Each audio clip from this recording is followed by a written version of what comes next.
Hello everyone and welcome back for another episode of NASCAR Heat 3 Career Mode. Today we have Hailie Deegan's truck race in Dover and our cup race in Kansas. And Kansas is not a track that I'm excited for, to say the least. I think we're going to really struggle with this new AI that was patched in obviously last month in November. So we'll see how it goes.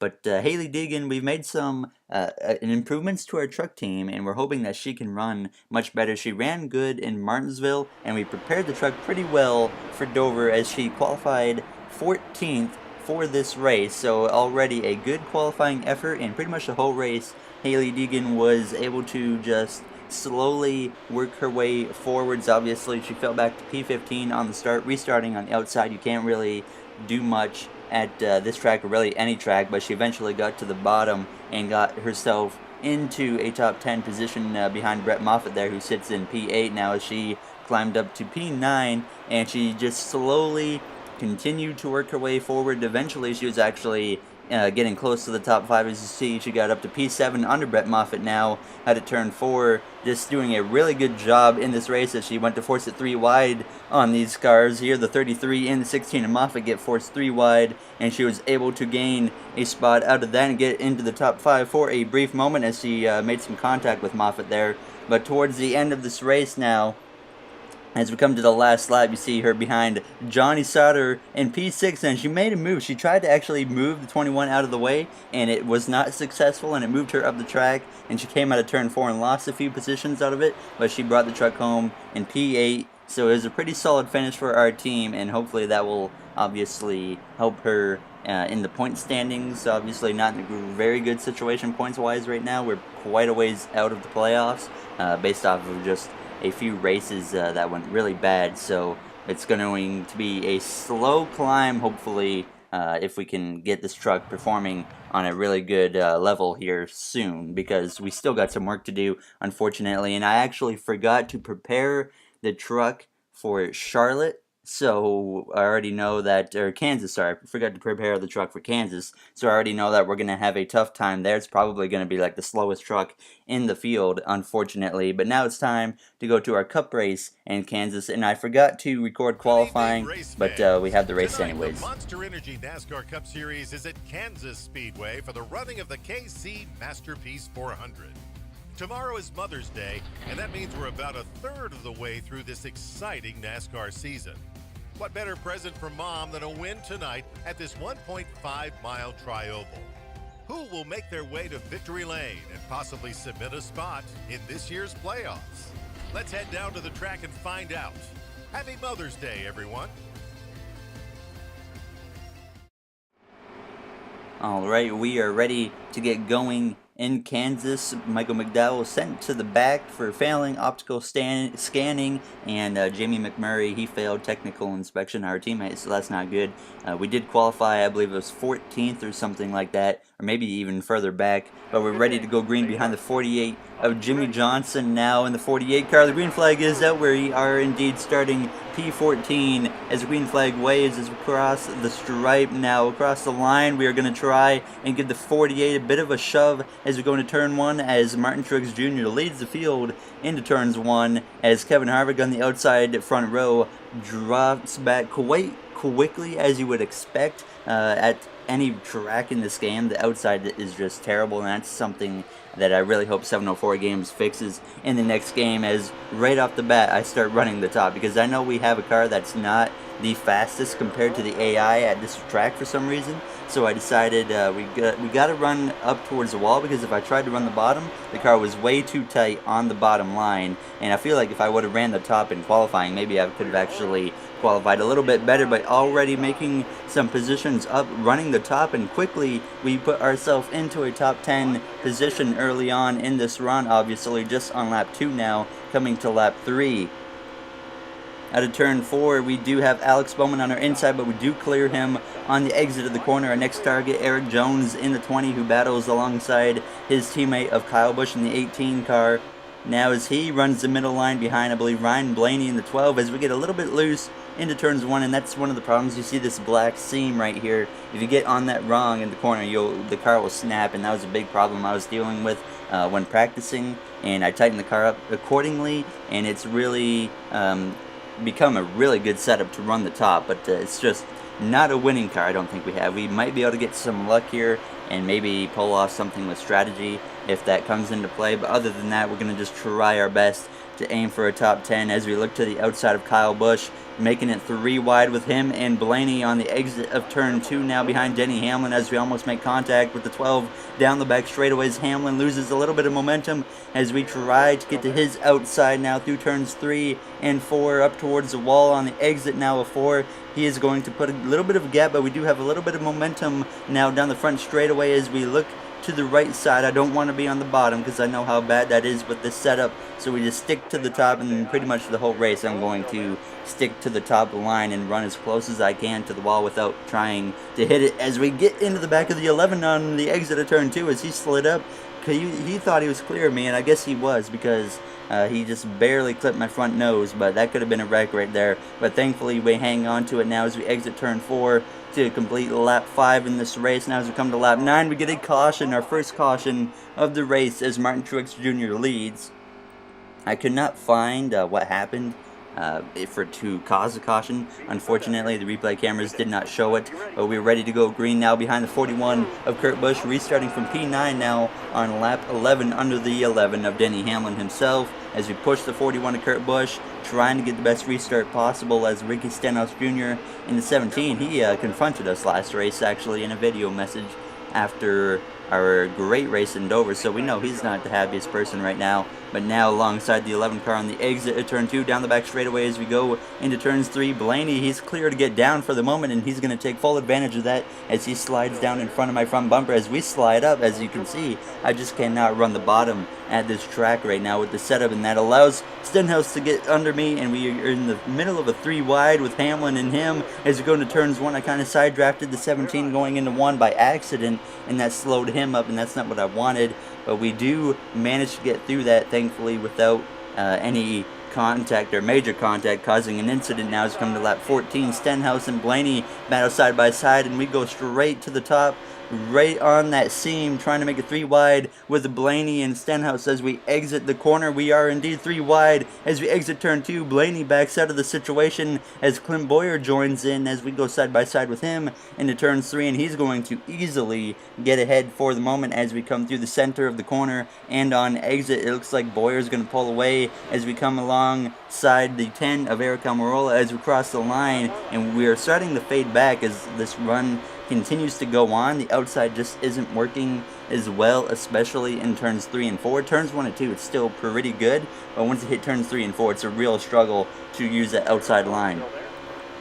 You'll see right here as we come into turns 3, the 10, he can just pull away on that inside, and then we usually get a little bit more momentum on the exit of the corner, but even now we're still losing time on the exit of the corner. And now we come to lap 18 of 19 in stage 1. We did lose a few more positions, I believe, to I think Alex Bowman was one of them up ahead now as we try to hold off Joey Logano, Jimmy Johnson, and a bunch of other competitors now as we are approaching the white flag in stage 1, coming through turns 3 and 4. We're obviously not in position to get stage points right now, unfortunately, as like I said, later in this run the car is really falling off, unfortunately, as the white flag does come out in stage 1 as we come through the turns 1 and 2, just continuing to use that top line to my advantage as we maintain the gap between myself and the 22 of Joey Logano down the back straightaway for the final time in stage 1. Everything's looking pretty good now as we come through turns 3 and 4 for the final time. Obviously, Ryan Blaney, he's going to hang on to the last points paying position in the stage now as we come through the front straightaway. As we cross the line, we're going to get P12 in stage 1. Certainly, I would say it's kind of better than I thought we were going to perform. I know that AI is so much stronger at a track like this, so I'm pretty happy with that. Eric Jones did win the stage, and I decided to make a slight wedge adjustment. We went to 50.3 on the wedge, and all of us lost a position, which means someone stayed out. I'm not sure who it is, but it's probably a slow car. But the green flag is back out. Stage 2 is underway as we start behind the 12 of Ryan Blaney now. Give him a slight push now as we come into turns 1, or approach turns 1. Jimmy Johnson in the 48 right behind me. he's not having the greatest run in this race, and I believe that is Harrison Rhodes who stayed out, so he's going to have to lead the field here for a moment. I'm not sure how he's even hanging on. He's not really slowing anyone up at the moment, or surprisingly. You'd think he's a 3-star team, so he should be way off the pace, but that is not the case at the moment. Now as we exit turn 4 to complete the first lap in stage 1 across the stripe alongside Denny Hamlin battling for P12 as we try to get into another top 10 position again in this race as we get a little bit loose going into turns 1. Alongside the 10 of Eric Almirola on the exit of 2 down the back straightaway, a run on Ryan Blaney, and I decided to just kind of stay in position and not really try to do anything with him, as now the 48 looks to my inside as we push the 10 into the middle of a 3 wide, getting loose once again, so I can't really follow him into the middle of that 3 wide under Stenhouse, and the 48 of Jimmy Johnson now clears me as we cross the line as we drop to P13 in Kansas now, as we finally are able to run the top line like I want to, and hopefully we can get alongside the 17 of Stenhouse here on the exit of 2. A little bit loose again. Maybe I did make this setup, or this adjustment was just a little too much, and I made it maybe just a little bit too loose, but hopefully in the long run this pays off, because in the long run the car was feeling a little too tight in stage 1, and that's really why I feel like we lost time. So hopefully in the long run this wedge adjustment will pay off for us as we cross the line to complete lap 3 in stage 2 with Paul Menard looking to our inside. Now looking to the outside of Ricky Stenhouse Jr. as we get alongside for the moment through the center of the corner. We do have the edge on him, and he's going to back out of the 3 wide as Almirola goes way wide and just barely touches the wall down the back straightaway as we get up to P11, as Johnson was also cleared by us as we come into turn 3, trying to make it 3 wide once again, this time on Almirola and Boyer, but we were not able to get to his right rear. And now down the front straightaway though, we do look for a moment, but as soon as we move up the track, he just pulled away, and I couldn't do anything as we came through the first and second corner really loose that time, and that was not what we needed. That was kind of a scare for me when that happened. I thought we were going to just drive into the side of the 10 just like that, and now we are in the wall and quite a bit of damage. I think not too much, hopefully, but we do have the right side of the car yellow on the damage indicators, so that's certainly going to impact our performance just a little bit as we cross the line now behind our teammate Jamie McMurray with 11 laps to go in stage 2. We need to keep the right side of this car in good condition if we want to be a contender now, as we've run the 10 back down really loose again on the exit of the corner as a caution comes out. Not sure what happened that time either. I could not find what happened, but we're going to be restarting P13 behind the 10 of Eric Almirola here, who's going to be starting behind Ryan Blaney. I do see a car smoking on pit road, so that's likely why we had that caution as we go green to restart stage 2 about halfway through. Now all over the back bumper of Eric Almirola, trying to make his bumper a little bit more tender than it is already at 20% tender, but now as we get into turns 1, obviously can't run that bottom like I need to run it, and I feel like if the setup could run the bottom really well, we might actually be a really strong contender in this race, but I just couldn't figure out how to get the car to run good on the bottom without being just about wrecking loose as we look to the inside of the 48 of Jimmy Johnson as we come across the line, trying to get a top 10 in this stage. I really think we could do it, but once again, just kind of like last race, we just get the wrong lane on the restart. This time I want to be on the outside on the restarts, and obviously we got that a lot in Dover when we didn't need it, but this time when I would love to restart on the outside, we just can't make it happen, unfortunately, as we do get up to P11 in front of the 48 of Jimmy Johnson as Boyer goes wide as we try to make the inside work. To his inside, we do actually come alongside a car, and we might make a pass using the inside line for like the first time in this race, just about, as we do pass the 14 of Boyer going into turns 1, and I kind of chop his nose just so I can get to the top as I get extremely loose now through the center of the corner, but thankfully we can hang on to it now as we exit turn 2 down the back straightaway, trying to clear the 14 as we come into turns 3. Blaney and Harvick battle side by side in turn 3 now, as I believe Eric Jones still leads the field now as we exit turn 4.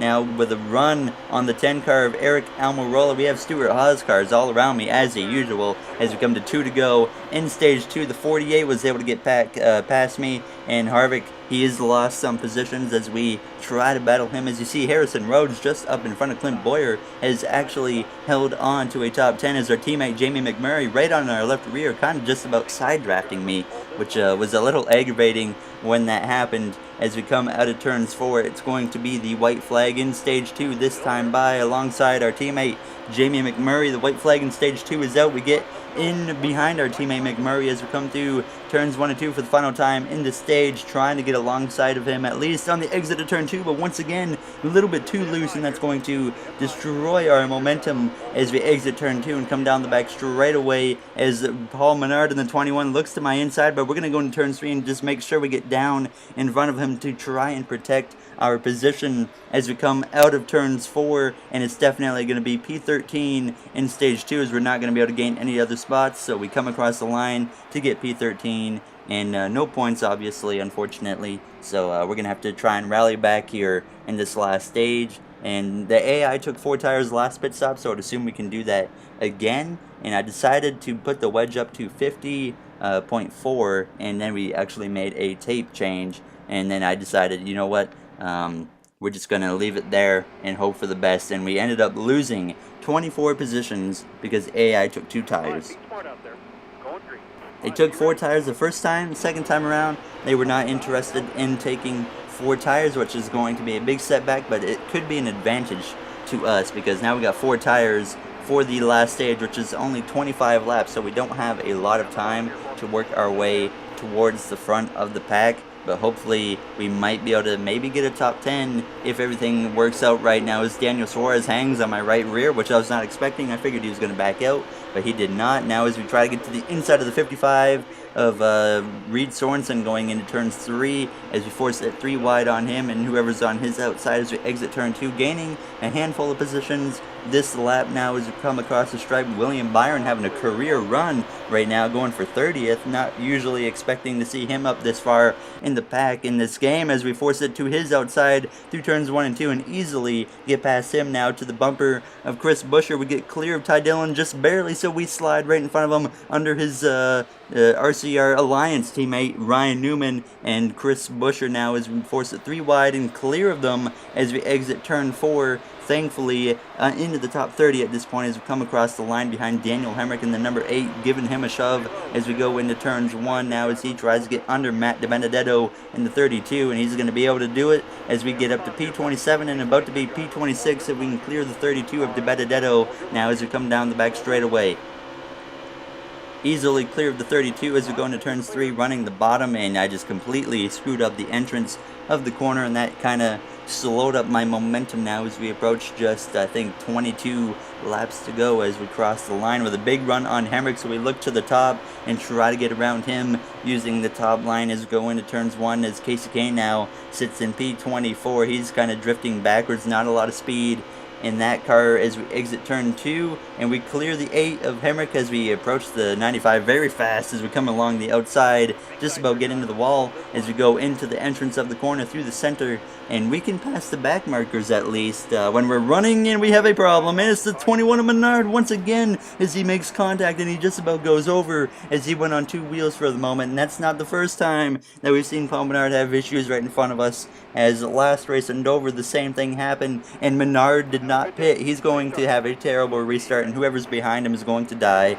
We are back underway though in Kansas with just 18 to go once we cross the line now into a top 20 position, as we only need 5 more spots to get into our goal position, at least, as we look to the inside of the 43 of Bubba Wallace is going to turns 1, but he has more speed as we get into the back of him now, as he did clear me as we had a bit of a checkup in front of us as we get to his inside down the back straightaway, trying to side draft him for the moment now as we get pretty tight on him as we go into turns 3, even now alongside him, and now we pull away and clear him with ease on the exit of turn 4 as we get up to P19 now behind Austin Dillon in the 3 cars. We're going to try and make that outside line work now with 17 laps to go, and he's going to try and just about block me as we go into the corner now with a big run on the outside of the 34. Michael McDowell, we're 3 wide with someone else. As we come out of turn 2, Bowman's going to slide up and we have to get out of the throttle, and that certainly halted my progress there. But now we try to dive to the inside, but we have the 55 or the 15 of Chastain on my inside, and my goodness, we just about wrecked big time right there. But thankfully we held on to it as we get into the side of the 88 of Bowman, down the front straightaway in the middle of a 3 wide. Still, this time a different car on our inside, but we're going to turns 1 and just try to use that middle to our advantage as we just pretty much slide through the corner, but we do make it work, thankfully, as we come out of turn 2 and clear the 15 of Chastain. Now as we come to 10 laps to go, we got up to P13 actually, as we did get past Chase Elliott as well, but later in this run he started to actually close the gap on me. As you see in my mirror, he is looking right on my bumper as we come into turns 3, and this is my weak spot. Once again, later as this run goes, my turns 3 and 4 is not very good, as now he looks to my inside on the exit of turn 4 as we cross the line. Turns 1 and 2 we should be able to maintain with him, but turns 3 and 4 it's going to be a struggle as we just run up against the wall. And we've been having a pretty good battle with Chase Elliott, a very good battle to say the least, as we exit turn 2, clear just about to the 9, and now officially clear down the back straightaway as we go into turn 3. He's obviously going to run the bottom of the track as we go up towards the wall, and it's pretty much been the same. He goes bottom, I go top every time. As we come out of turn 4, he is actually just about clear me as we come across the line, and he does clear me for the moment, and we're definitely going to try our best to not let that happen here as we go into turns 1 and 2, still running the top right along that seam just about, as now we get alongside the 9 on the exit of turn 2, pretty tight down the back straightaway. He is not giving me a lot of room. Obviously I wouldn't expect it with just 8 laps to go, as he's going to have a pretty good advantage now as we go into turns 3 and 4. Now on the exit of 4, Elliott clear once again as we approach the line. A bit of a run though on him down the front straightaway as we hit 7 laps to go in this race. Now as we go back to the top, trying to get alongside him one more time, trying our best to not let him run away with it as we do get to his outside on the exit of 2. Once again, he's not going to give me a lot of room as we come down the back straightaway. As we go into turns 3, he is pretty much going to run away with it by now, as that was really all I had for him, unfortunately, but we were able to make one more run at him as we came into turns 1. As we come across the line, 6 laps to go, right on his back bumper, still close enough as we come into turn 1, is still trying our best to gain at least one more spot. We are beating our goal position, but I just wanted to beat the 9 car, because you guys know I do not like Chase Elliott, so I was giving it everything I had to not let him beat me. But unfortunately he was able to drive away as we come to 3 laps to go in this race, sitting comfortably in P14 as Elliott kind of stretches out the gap. Turns 1 and 2 we can at least close in on him a bit, but turns 3 and 4 he just completely destroys us, and that's been the story of our race now as we approach 2 laps to go in this race. Just trying to make it to the end. I would love a caution, because we could maybe make something happen. We would be starting on the outside line, but usually when I need a caution, that's usually when it doesn't happen. Now as we come to the white flag in this race, the gap between myself and Elliott continued to stretch out now as we come through turns 1 and 2, and I figured let's try to get as close to the wall as I can for this last lap, because why not? So we ran up a little bit closer to the wall than I was comfortable with,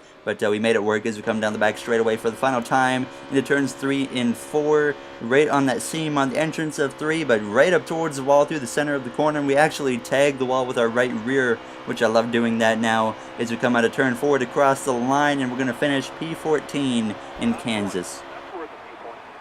Certainly kind of better than I thought we were going to be, but at the same time it would have been nice if we could have gotten a top 10, but unfortunately it doesn't work out the way you want it to all the time, as Joey Logano, he finishes last with a DNF. Brad Keselowski wins the race. I believe that is his second win of the season, if I'm not mistaken, as we do bring home quite a bit of money, and that is indeed Brad Keselowski's second win of the season. So good for him, another win added, and that means we did not get a new winner, which is a good thing. Now, as we come towards the menu screen, we got $453,000 in that race and gained over 200,000 fans. How realistic is that? Finished 14th and gained almost 250,000 fans. And Kevin Harvick, we apologize to him. Chris Buescher, yeah, or no, Kevin Harvick, we didn't apologize, we complimented him.